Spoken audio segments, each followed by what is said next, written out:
तो हेलो दोस्तों, स्वागत है आपका एक और नई वीडियो में। दोस्तों आज क्लास 12 के हिंदी का बिल्कुल ओरिजिनल क्वेश्चन पेपर देखने वाले हैं। देख सकते हैं आप सभी लोगों का साइंस और कॉमर्स वालों का होने वाला है और आर्ट्स वालों का भी इसी से वीवीआई क्वेश्चन आने वाला है। देख सकते हैं आप सभी लोगों का विषय कोड जो है फर्स्ट सीटिंग का 106 और 125 रहेंगे और सेकंड सीटिंग का 206 और 224 रहेंगे। सेम टू सेम पेपर आपके एग्ज़ाम में आने वाला है। देख सकते हैं एनुअल वार्षिक परीक्षा बिल्कुल ही ओरिजिनल क्वेश्चन पेपर है। प्रश्न पुस्तिका सेट कोड भी देख लीजिए, बी सेट कोड आप सभी लोगों का रहने वाला है और यहाँ पर सब्जेक्ट कोड तो बता ही दिए, दोनों सीटिंग का है। अब बिल्कुल ओरिजिनल क्वेश्चन पेपर है। इंटरमीडिएट एग्जामिनेशन 2026 का बिल्कुल देख सकते हैं ओरिजिनल क्वेश्चन पेपर आ चुका है। आप सभी लोगों का जो है 100 प्रश्न रहेंगे, जिसमें से मात्र आप सभी लोगों को 50 प्रश्नों का ही उत्तर देना है और हर एक प्रश्न 1 नंबर का रहने वाला है। 3 घंटे 15 मिनट का आप सभी लोगों को समय दिए जाएंगे पेपर सॉल्व करने के लिए। फटाफट से दोस्तों के पास शेयर कीजिए, उनको भी बता दीजिए कि ओरिजिनल क्वेश्चन पेपर आ चुका है। फटाफट से आप सभी लोग शेयर कीजिए दोस्तों के पास और वीडियो को लाइक करके चैनल को सब्सक्राइब कर लीजिए। बिल्कुल ही ओरिजिनल क्वेश्चन पेपर का वीवीआई क्वेश्चन देखने वाले हैं। आपके 2026 एग्ज़ाम में यही सेम टू सेम पेपर रहने वाले हैं। तो चलिए हम लोग क्वेश्चन को स्टार्ट करते हैं। फटाफट से आप सभी लोग दोस्तों के पास वीडियो को शेयर कीजिए। तो चलिए यहाँ से आप सभी लोगों का वीवीआई क्वेश्चन जो है स्टार्ट होता है। आप सभी लोग फटाफट से बताइएगा आंसर। देखिए यहाँ पर प्रश्न संख्या 1 से 100 तक दिए जाएंगे, जिसमें से मात्र आपको 50 प्रश्नों का उत्तर देना है। ओएमआर शीट में रंगाने के लिए बोल रहा है। बिल्कुल ही रियल पेपर आ चुका है प्यारे बच्चों। देख सकते हैं 1 नंबर प्रश्न यहाँ पर बोल रहा है, भगत सिंह को फांसी किस वर्ष दी गई। भगत सिंह को फांसी किस वर्ष दी गई, तो आप सभी लोगों को याद रखना है 23 मार्च 1931 को भगत सिंह को फांसी दी गई थी। तो चलिए 1 का right answer option number A note कर लीजिए फटाफट से। दूसरा नंबर प्रश्न आ चुका है, बोल रहा है भगत सिंह के अनुसार प्रिंस क्रोपोटकिन किस विषय के विद्वान थे। तो यहाँ पर दूसरा का राइट आंसर ऑप्शन नंबर आप सभी लोगों को डी याद रखना है, राजनीति विज्ञान के। चलिए अगला प्रश्न देखिए, यहाँ पर 3 नंबर बोल रहा है, निम्नलिखित में से किसे कालिदास अवार्ड से सम्मानित किया गया। तो कालिदास अवार्ड से सम्मानित किया गया जयप्रकाश नारायण को। Option number B right answer हो जाएगा। चौथा नंबर प्रश्न यहाँ पर बोल रहा है, ओ सदा निराश शीर्षक निबंध किस पुस्तक से उद्धृत है। तो यहाँ पर इसका 4 का right answer option number B हो जाएगा, बोलते क्षण से। ऑप्शन बी राइट आंसर हो जाएगा। 5 नंबर प्रश्न है, चंपारण आंदोलन में गांधी जी के सलाहकार कौन थे। तो चंपारण आंदोलन में गांधी जी का सलाहकार हरवंश सहाय थे। 5 का right answer option number C हो जाएगा। इसको हम थोड़ा मोटा कर लेते हैं साइज को, ठीक है। चलिए 6 नंबर प्रश्न यहाँ पर बोल रहा है, गोरखपुर जिले में गंडक नदी को क्या कहा जाता है। तो गोरखपुर जिले में गंडक नदी को नारायणी नदी कहा जाता है। Option number D right answer हो जाएगा। 7 नंबर प्रश्न है, 1962 ईस्वी में मोहन राकेश किस पत्र के संपादक रहे। तो यहाँ पर 7 का राइट आंसर सारिका हो जाएगा। ऑप्शन नंबर ए बिल्कुल राइट आंसर हो जाएगा। 8 नंबर प्रश्न है, बोल रहा है वारिस शीर्षक रचना के लेखक का नाम क्या है। तो 8 का यहाँ पर राइट आंसर हो जाएगा Mohan Rakesh. Option number B right answer हो जाएगा। 9 नंबर प्रश्न यहाँ पर बोल रहा है, 9 नंबर प्रश्न है, सिपाही की माँ शीर्षक एकांकी में कुंती कौन है। तो यहाँ पर 9 का right answer option number C हो जाएगा, याद रखिएगा। बिस्नी की पड़ोसन है। ऑप्शन नंबर सी बिल्कुल राइट आंसर हो जाएगा। 10 नंबर यहाँ पर प्रश्न बोल रहा है, प्रगति और समाज शीर्षक पाठ हिंदी साहित्य की कौन सी विधा है। तो यहाँ पर 10 का राइट आंसर निबंध हो जाएगा। ऑप्शन नंबर डी बिल्कुल राइट आंसर हो जाएगा। 11 नंबर प्रश्न है, बोल रहा है स्वर वर्णों की संख्या कितनी है। तो स्वर वर्णों की संख्या याद रखिएगा 11 है। Option number A right answer हो जाएगा। ये व्याकरण से क्वेश्चन है, तो सेम टू सेम पेपर आपके एग्जाम में यही रहने वाले हैं। फटाफट से शेयर कीजिए अपने सभी दोस्तों के पास। चलिए 12 नंबर क्वेश्चन देखते हैं क्या बोल रहा है। 12 नंबर प्रश्न है, निम्नलिखित में कौन अघोष वर्ण कौन है। तो अघोष वर्ण इनमें से कौन है। तो ऑप्शन नंबर इसका सी राइट आंसर हो जाएगा, ट अघोष वर्ण है। अगला प्रश्न है 13 नंबर बोल रहा है, जहाँ लोगों का मिलन हो के लिए शब्द क्या है। तो जहाँ लोगों का मिलन हो उसके लिए शब्द है सम्मेलन। ऑप्शन नंबर इसका ए राइट आंसर हो जाएगा। 14 नंबर प्रश्न है, पॉकेटमार शब्द कौन सा समास है। पॉकेटमार शब्द याद रखना है आप सभी लोगों को, तत्पुरुष तत्पुरुष समास का उदाहरण है। ऑप्शन नंबर इसका सी राइट आंसर हो जाएगा। चलिए अगला प्रश्न देखते हैं। अगला नंबर प्रश्न है 15 नंबर बोल रहा है साधुओं की संगति से बुद्धि सुधरती है, किस कारक का उदाहरण है? तो इसका right answer option number D हो जाएगा, करण कारक का उदाहरण है। चलिए 16 नंबर प्रश्न है घर बसाना मुहावरे का अर्थ क्या है? तो घर बसाना मुहावरे का अर्थ हो जाएगा विवाह करना। Option number A right answer हो जाएगा। नेक्स्ट प्रश्न है 17 नंबर बोल रहा है कृपा शब्द का विशेषण क्या है? तो कृपा शब्द का विशेषण यहाँ पर ऑप्शन नंबर बी हो जाएगा, कृपालु हो जाएगा। देखिए 18 नंबर प्रश्न है। 18 नंबर प्रश्न यहाँ पर बोल रहा है रामधारी सिंह दिनकर की पहली कविता पुस्तक प्रणभंग जब प्रकाशित हुई तब वे कितने वर्ष के थे? तो यहाँ पर इसका right answer option number B हो जाएगा, 21 वर्ष के थे तब उनका रंगभंग क्या यहाँ पर बोल रहा है प्रणभंग प्रकाशित हुआ था 21 वर्ष की उम्र में। देखिए यहाँ पर 19 नंबर प्रश्न है रोज शीर्षक पाठ में पलंग के नीचे कौन गिर पड़ा? तो यहाँ पर 19 का right answer option number C हो जाएगा, टीटी गिर पड़ा था। अगला प्रश्न है 20 नंबर बोल रहा है 20 नंबर यहाँ पर प्रश्न है विपत्तियाँ व्यक्ति को पूर्ण बनाने वाली होती है, यह कथन किसका है? तो 20 का राइट आंसर यहाँ पर याद रखना है, यह कथन भगत सिंह का है। Option number D right answer हो जाएगा। 21 नंबर प्रश्न है जिन शब्दों के खंड सार्थक ना हो उन्हें क्या कहते हैं? तो जिन शब्दों के खंड सार्थक ना हो उन्हें कहा जाता है, याद रखिएगा। 21 का right answer option number A हो जाएगा, रूढ़ शब्द कहा जाता है। चलिए 22 नंबर प्रश्न देखते हैं क्या बोल रहा है आम शब्द क्या है? तो आम शब्द याद रखना है आप सभी लोगों को। 22 नंबर बिल्कुल ही इम्पोर्टेंट क्वेश्चन है। आम शब्द तत्सम हो जाएगा, राइट आंसर 22 का ऑप्शन नंबर ए याद रखिएगा। 23 नंबर प्रश्न है बोल रहा है 23 नंबर में ध्वनियों के मेल से बने सार्थक वर्ण समुदाय को क्या कहते हैं? तो इसका राइट आंसर हो जाएगा ऑप्शन नंबर बी, शब्द कहते हैं। चलिए अगला प्रश्न है 24 नंबर बोल रहा है निम्नलिखित में से किसका रूपांतरण नहीं होता है? तो इसमें से रूपांतरण किसका नहीं होता है? 24 का right answer option number C हो जाएगा, अव्यय का रूपांतरण नहीं होता है। 25 नंबर प्रश्न है 25 नंबर बोल रहा है काल के कितने भेद होते हैं? तो काल के याद रखिएगा, काल के 3 भेद होते हैं, वर्तमान काल, भूतकाल, भविष्यत काल। तो यहाँ पर 26 नंबर प्रश्न है उसने राघव को मारा था किस काल का उदाहरण है?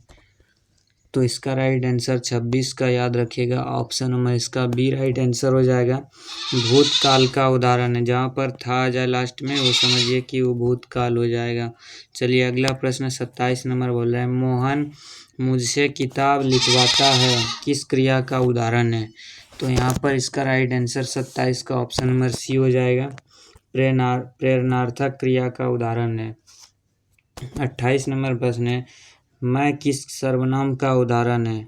तो मैं यहाँ पर याद रखिएगा, मैं पुरुषवाचक सर्वनाम का उदाहरण है, ऑप्शन डी राइट आंसर हो जाएगा। 29 नंबर प्रश्न है मैं आप ही चल जाऊँगा किस सर्वनाम का उदाहरण है? तो 29 का यहाँ पर राइट आंसर हो जाएगा, ऑप्शन में इसका डी राइट आंसर हो जाएगा, निजवाचक सर्वनाम का उदाहरण हो जाएगा। 30 नंबर प्रश्न है हे भगवान मेरी रक्षा कीजिए किस कारक का उदाहरण है? तो 30 का यहाँ पर right answer option number A हो जाएगा, संबोधन कारक का उदाहरण है। 31 नंबर प्रश्न है क वर्ग का उच्चारण स्थान है? तो क वर्ग का उच्चारण स्थान याद रखिएगा कंठ हो जाएगा, यानी कि क वर्ग में जितने भी वर्ण आए क ख ग घ ङ सब कुछ यहाँ पर कंठ हो जाएगा, ऑप्शन नंबर डी बिल्कुल राइट आंसर हो जाएगा। 32 नंबर प्रश्न है हिंदी में अनुनासिक वर्णों की संख्या कितनी है? तो हिंदी में अनुनासिक वर्णों की संख्या 5 हो जाएगा, राइट आंसर 32 का ऑप्शन नंबर सी याद रखिएगा। 33 नंबर यहाँ पर प्रश्न है 33 नंबर बोल रहा है संधि के कितने भेद हैं? तो संधि के याद रखिएगा, संधि के 3 भेद हैं, स्वर्ग संधि, विसर्ग संधि और उपसर्ग संधि। तो याद रखिएगा संधि के 3 भेद हैं। यहाँ पर 34 नंबर प्रश्न बोल रहा है निष्फल का सही संधि विच्छेद क्या होगा? तो निष्फल का सही संधि विच्छेद नहीं जोड़फल होगा, option number B right answer हो जाएगा। 35 नंबर यहाँ पर प्रश्न बोल रहा है निम्नलिखित में शुद्ध कौन है, शुद्ध शब्द कौन है? तो निम्नलिखित में शुद्ध शब्द हो जाएगा नूपुर, option number C right answer हो जाएगा। 36 नंबर प्रश्न है, सोमवार की संज्ञा का उदाहरण है। तो सोमवार की संज्ञा का उदाहरण है व्यक्तिवाचक हो जाएगा। Right answer option number D हो जाएगा। 37 नंबर प्रश्न है, शब्द की जाति को क्या कहते हैं? तो शब्द की जाति को कहते हैं, याद रखिएगा, ऑप्शन नंबर डी हो जाएगा, संज्ञा कहते हैं। 38 नंबर प्रश्न है, सूर्य का पर्यायवाची शब्द क्या होगा? तो सूर्य का पर्यायवाची शब्द होगा मिरीच, ऑप्शन बी राइट आंसर हो जाएगा। 39 नंबर प्रश्न है, 39 नंबर बोल रहा है, कवि शब्द का स्त्रीलिंग शब्द क्या होगा? तो कवि शब्द का स्त्रीलिंग रूप हो जाएगा। 39 का right answer option number C कवित्री। 40 नंबर प्रश्न है, वाक्य से अलग रहने वाले शब्दों को क्या कहते हैं? तो वाक्य से अलग रहने वाले शब्दों को कहते हैं शब्द, ऑप्शन नंबर इसका डी राइट आंसर हो जाएगा। 41 नंबर प्रश्न है, तनुज शब्द का स्त्रीलिंग शब्द क्या है? तो तनुज शब्द का स्त्रीलिंग शब्द हो जाएगा, ऑप्शन नंबर इसका 41 का right answer option number B हो जाएगा, तनुजा। 42 नंबर प्रश्न है, बोल रहा है दौलत शब्द कौन सी लिंग है? तो दौलत शब्द यहाँ पर हो जाएगा स्त्रीलिंग, ऑप्शन नंबर इसका ए राइट आंसर हो जाएगा। चलिए अगला प्रश्न है, 43 नंबर बोल रहा है, कलम शब्द कौन संज्ञा है? तो कलम शब्द इसमें से याद रखिएगा, ऑप्शन नंबर बी हो जाएगा, जातिवाचक संज्ञा है। 44 नंबर प्रश्न है, निम्नलिखित में पूर्ण विराम चिन्ह कौन है? तो पूर्ण विराम चिन्ह इनमें से याद रखिएगा, पूर्ण विराम चिन्ह हो जाएगा यहाँ पर ऑप्शन नंबर सी, यानी कि ऐसे जहाँ पर भी दिखे वो पूर्ण विराम हो गया, ये यहाँ पर प्रश्नवाचक हो गया, ये अल्प विराम हो गया, और ये इसको क्या कहते हैं कमेंट बॉक्स में बताइएगा। चलिए अगला प्रश्न है, 45 नंबर बोला है, निम्नलिखित में कौन निम्नलिखित में कौन शब्द अशुद्ध है? तो 45 का यहाँ पर राइट आंसर हो जाएगा ऑप्शन नंबर बी, प्राप्ति अशुद्ध शब्द है। और यहाँ पर 46 नंबर प्रश्न है, संयम शब्द का संधि विच्छेद क्या होगा? तो संयम शब्द का संधि विच्छेद हो जाएगा सम जोड़ यम। अभी तक आप लोग वीडियो को लाइक नहीं किए हैं तो लाइक करके चैनल को सब्सक्राइब कर लीजिएगा और दोस्तों के पास भी शेयर ज़रूर कीजिएगा। चलिए अगला प्रश्न है, 47 नंबर बोल रहा है, ड का उच्चारण स्थान है। तो ड का उच्चारण स्थान याद रखिएगा, ऑप्शन नंबर इसका बी राइट आंसर हो जाएगा, मूर्धा। ड का उच्चारण स्थान ऑप्शन बी हो जाएगा। 48 नंबर प्रश्न, निम्नलिखित में कौन उसमें व्यंजन कौन है? तो 48 का यहाँ पर right answer option number C हो जाएगा, तालब स उसमें व्यंजन है। देखिए 49 नंबर प्रश्न है, 49 नंबर बोल रहा है, अ वर्ण किस स्वर का उदाहरण है? तो अ वर्ण याद रखिएगा, ऑप्शन में इसका बी राइट आंसर हो जाएगा, दीर्घ स्वर का उदाहरण है। 50 नंबर प्रश्न है, अढ़ कौन व्यंजन है? तो अढ़ याद रखिए यहाँ पर द्विगुण व्यंजन है, ऑप्शन नंबर इसका डी राइट आंसर हो जाएगा। बाल कृष्ण भट्ट किस युग के प्रमुख साहित्यकार हैं? तो बाल कृष्ण भट्ट याद रखिएगा भारतेंदु युग के साहित्यकार है, ऑप्शन नंबर 51 का ए राइट आंसर हो जाएगा। 52 नंबर प्रश्न है, उसने कहा था शीर्षक कहानी में पोल्हू राम कौन था? तो इसमें पोल्हू राम याद रखिएगा चौकीदार था पोल्हू राम, ऑप्शन नंबर इसका ए राइट आंसर हो जाएगा। 53 नंबर प्रश्न है, 53 नंबर बोल रहा है, लोक नायक के रूप में कौन प्रसिद्ध हुए? तो लोक नायक के रूप में याद रखिएगा जयप्रकाश नारायण प्रसिद्ध हुए थे, option number C right answer हो जाएगा। 54 नंबर प्रश्न है, जयप्रकाश नारायण के अनुसार सदानंद जी किस प्रेस के मालिक थे? तो 54 का यहाँ पर राइट आंसर हो जाएगा, ऑप्शन नंबर इसका डी राइट आंसर हो जाएगा, फ्री प्रेस के मालिक थे। बिल्कुल ही रियल पेपर हो चुका है। अगर आप लोग इसका पीडीएफ लेना चाहते हैं तो पीडीएफ लेने के लिए टेलीग्राम का लिंक और व्हाट्सएप चैनल का लिंक नीचे डिस्क्रिप्शन बॉक्स में दे दिया गया है, वहाँ पर जा कर के पीडीएफ ले सकते हैं। 55 नंबर प्रश्न है, ब्रेन ऑफ बॉम्बे किसे कहा गया? संपूर्ण क्रांति शीर्षक पाठ के आधार पर उत्तर दें। तो यहाँ पर 55 का राइट आंसर हो जाएगा, option number A Sadanand ji को कहा गया है ब्रेन ऑफ बॉम्बे। 56 नंबर प्रश्न है, बोल रहा है रामधारी सिंह दिनकर का जन्म किस वर्ष हुआ था? तो रामधारी सिंह दिनकर का जन्म 1908 ईस्वी को हुआ था, बी इसका राइट आंसर हो जाएगा। यहाँ पर 57 नंबर प्रश्न बोल रहा है, रामधारी सिंह दिनकर की पहली कविता कब प्रकाशित हुई? तो 57 का राइट आंसर याद रखिएगा, ऑप्शन नंबर ए हो जाएगा, 1924 ईस्वी में प्रकाशित हुई थी। यहाँ पर 58 नंबर प्रश्न आ चुका है, बोल रहा है अपने जीवन के अंतिम दिनों में किसने नारीत्व की साधना की थी? तो 58 का यहाँ पर राइट आंसर याद रखिएगा, ऑप्शन नंबर डी हो जाएगा, महात्मा गांधी ने की थी। 59 नंबर प्रश्न है, अज्ञा जी ने नियमित लेखन कब शुरू किया? तो अज्ञा जी ने याद रखिएगा नियमित लेखन 1930 ईस्वी के बाद शुरू किया था। 60 नंबर प्रश्न है, बोल रहा है स्वाधीनता आंदोलन में उग्र और विद्रोही विचारधारा वाले एकांत क्रांतिकारी के रूप में किनकी भूमिका रही? तो 60 का राइट आंसर हो जाएगा ऑप्शन नंबर सी, सच्चिदानंद हीरानंद वात्स्यायन अज्ञे। ऑप्शन नंबर इसका सी बिल्कुल राइट आंसर हो जाएगा।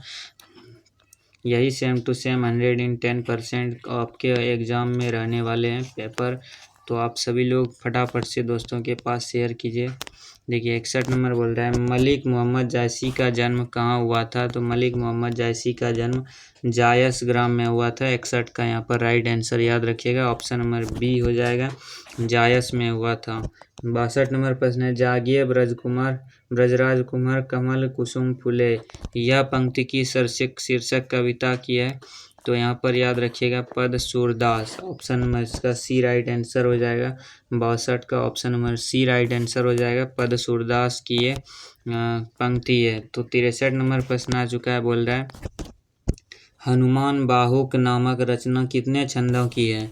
तो 63 का यहाँ पर right answer option number A हो जाएगा, 44 छंदों की है। 64 नंबर प्रश्न, तुलसीदास क्या पहनते थे?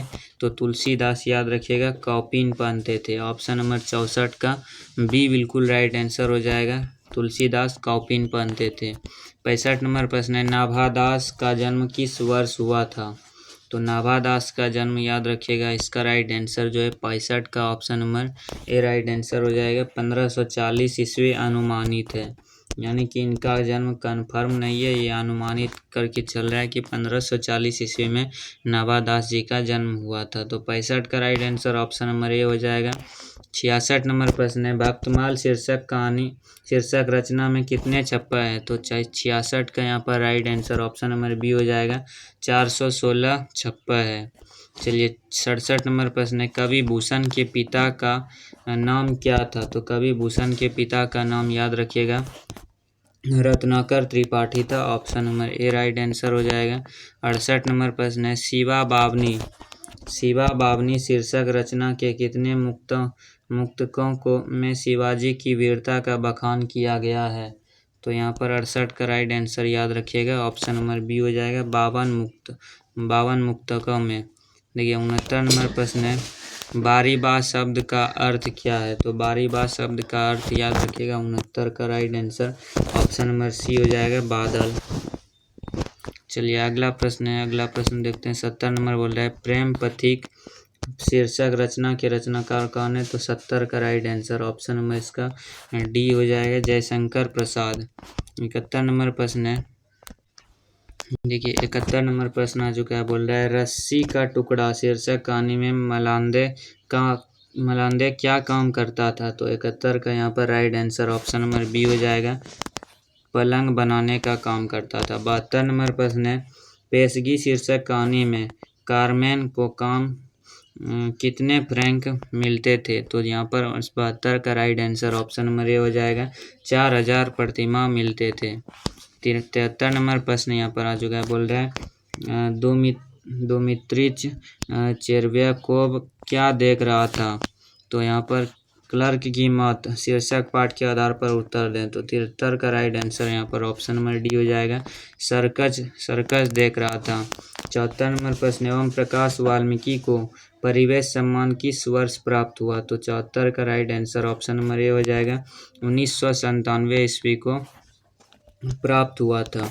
चलिए अगला प्रश्न है, 75 नंबर बोल रहा है, अब और नहीं कविता संकलन किसके द्वारा रचित है? तो 75 का right answer option number A हो जाएगा, ओम प्रकाश वाल्मीकि के द्वारा रचित है। 76 नंबर प्रश्न बोल रहा है, झूठन शीर्षक पाठ में एक पशु की खाल कितने रुपये में बिकती थी? तो 76 का राइट आंसर यहाँ पर याद रखिएगा, ऑप्शन नंबर बी हो जाएगा, 10 रुपये में बिकती थी। 77 नंबर प्रश्न है, तिरछित शीर्षक पाठ में बैंक के नेपाली चौकीदार का नाम क्या था? तो 77 का right answer option number B हो जाएगा, थापा। चलिए अगला प्रश्न है 78 नंबर बोल रहा है सूरदास किस भाषा के महान कवि हैं? तो सूरदास याद रखिएगा option number C right answer हो जाएगा, ब्रज भाषा के महान कवि हैं। 79 नंबर प्रश्न है कन्या का अर्थ क्या होता है? तो कन्या का अर्थ होता है वधू, option number C right answer हो जाएगा। चलिए नेक्स्ट प्रश्न देखते हैं 80 नंबर बोल रहा है तुलसीदास की माता का नाम क्या था? तो तुलसीदास की माता का नाम याद रखिएगा हुलसी था, राइट आंसर याद रखिएगा option number A right answer हो जाएगा। 81 नंबर प्रश्न है 81 नंबर बोल रहा है कामयानी शीर्षक महाकाव्य का प्रकाशन किस वर्ष किया गया? तो 81 का राइट आंसर याद रखिएगा ऑप्शन नंबर सी हो जाएगा, 1936 ईस्वी में किया गया था। 82 नंबर प्रश्न है जयशंकर प्रसाद किस युग के कवि थे? तो 82 का राइट आंसर याद रखिएगा ऑप्शन नंबर बी हो जाएगा, भारतेंदु युग के कवि थे। 83 नंबर प्रश्न है तुम खाओ यह किस वाक्य का उदाहरण है? तो तुम खाओ यह याद रखिएगा 83 का राइट आंसर ऑप्शन बी हो जाएगा, संकेत वाचक का उदाहरण है। 84 नंबर प्रश्न है निम्नलिखित में शुद्ध वाक्य कौन है? तो 84 का यहाँ पर right answer option number C याद रखिएगा, इस बात के कहने में किसी को संकोच न होगा। 85 नंबर प्रश्न है अग्नि शब्द का विलोम क्या होगा? तो अग्नि शब्द का विलोम याद रखिएगा जल हो जाएगा। चलिए नेक्स्ट प्रश्न है 86 नंबर बोल रहा है घोड़े बेचकर सोना मुहावरे का अर्थ क्या होगा? तो इसका राइट आंसर 86 का ऑप्शन नंबर डी हो जाएगा, बेफिक्र होना। 87 नंबर प्रश्न है वाक्य के उस भाग को जिसमें एक से अधिक पद परस्पर संबद्ध होकर अर्थ तो देते हैं लेकिन पूरा अर्थ नहीं देते हैं, क्या कहलाते हैं? तो यहाँ पर 87 का राइट आंसर जो है ऑप्शन नंबर ए हो जाएगा, पदबंध कहलाते हैं। 88 नंबर प्रश्न है बोल रहा है धार्मिक शब्द में प्रत्यय कौन सा है? तो धार्मिक शब्द में प्रत्यय ईक हो जाएगा, ऑप्शन बी राइट आंसर हो जाएगा। 89 नंबर प्रश्न है रंग शब्द का विशेषण क्या होगा? तो रंग शब्द का विशेषण हो जाएगा रंगीला, ऑप्शन सी राइट आंसर हो जाएगा। 90 नंबर प्रश्न है दुराचार शब्द में कौन सा उपसर्ग है? तो दुराचार शब्द में याद रखिएगा दू शब्द जो है वो उपसर्ग है, तो 90 का यहाँ पर राइट आंसर ऑप्शन नंबर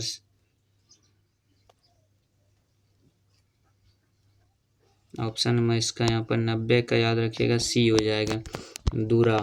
चलिए नेक्स्ट प्रश्न है 91 नंबर बोल रहा है बरवय रामायण किसकी शीर्षक रचना किसकी है?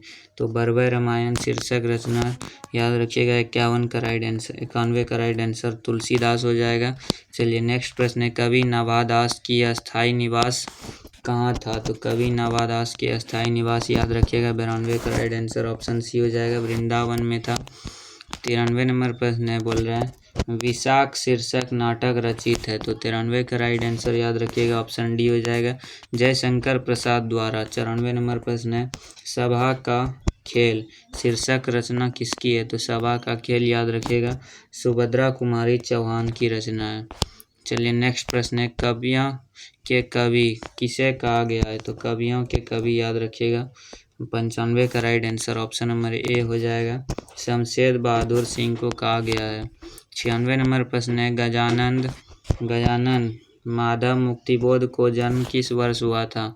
तो 96 का right answer option number A हो जाएगा, 1917 में हुआ था, ऑप्शन ए बिल्कुल राइट आंसर हो जाएगा। 97 नंबर प्रश्न है वे और नहीं होंगे जो मारे जाएंगे शीर्षक निबंध किसकी रचना है? तो 97 का right answer option number C हो जाएगा, रघुवीर सहाय की रचना है। चलिए नेक्स्ट प्रश्न है 98 नंबर बोल रहा है अधिनायक शीर्षक कविता में हर रचना कौन है? तो 98 का right answer option number D हो जाएगा, हर रचना चौकीदार है। 99 नंबर प्रश्न निम्नलिखित में कौन कवि इंदिरा गांधी कृषि विश्वविद्यालय में एसोसिएट प्रोफेसर रहे थे? तो 99 का right answer option number A हो जाएगा, विनोद कुमार शुक्ल रहे थे। सबसे लास्ट क्वेश्चन आ चुका है ऑब्जेक्टिव का 100 नंबर प्रश्न कवि भूषण की उपाधि किस राजा के द्वारा दी गई थी? तो राजा रुद्रशाह के द्वारा दी गई थी, option number B right answer हो जाएगा। यहाँ पर हम लोग टोटल ऑब्जेक्टिव क्वेश्चन 100 में 100 देख लिए हैं। आप सभी लोगों से रिक्वेस्ट है वीडियो को लाइक करके चैनल को सब्सक्राइब कर लीजिएगा और दोस्तों के पास भी शेयर कीजिएगा ताकि उनका भी हेल्प हो जाए। चलिए मिलते हैं नेक्स्ट वीडियो में। फिजिक्स केमिस्ट्री मैथ बायोलॉजी और इंग्लिश सबका नहीं देखें और आर्ट्स वालों का हिस्ट्री ज्योग्राफी पॉलिटिकल साइंस नहीं देखे हैं जो भी बच्चे, वीडियो अपलोड है चैनल में बिल्कुल ही रियल पेपर का। आप सभी लोग चैनल को सब्सक्राइब कर लीजिएगा ताकि जैसे वीडियो डालेंगे आपको नोटिफिकेशन मिल जाए। सब्जेक्टिव प्रश्न भी हम इसी चैनल पर डाले हैं, देख सकते हैं आप सभी लोग। सब्जेक्टिव प्रश्न भी मेरे पास सारा का सारा है। तो आप सभी लोगों से रिक्वेस्ट है, चैनल को जल्दी से जल्दी 7,000 कंप्लीट कीजिए सब्सक्राइबर। 7,000 यानी कि 7K। तो फटाफट से सब्जेक्टिव प्रश्न भी हम इसी चैनल पर डाल देंगे।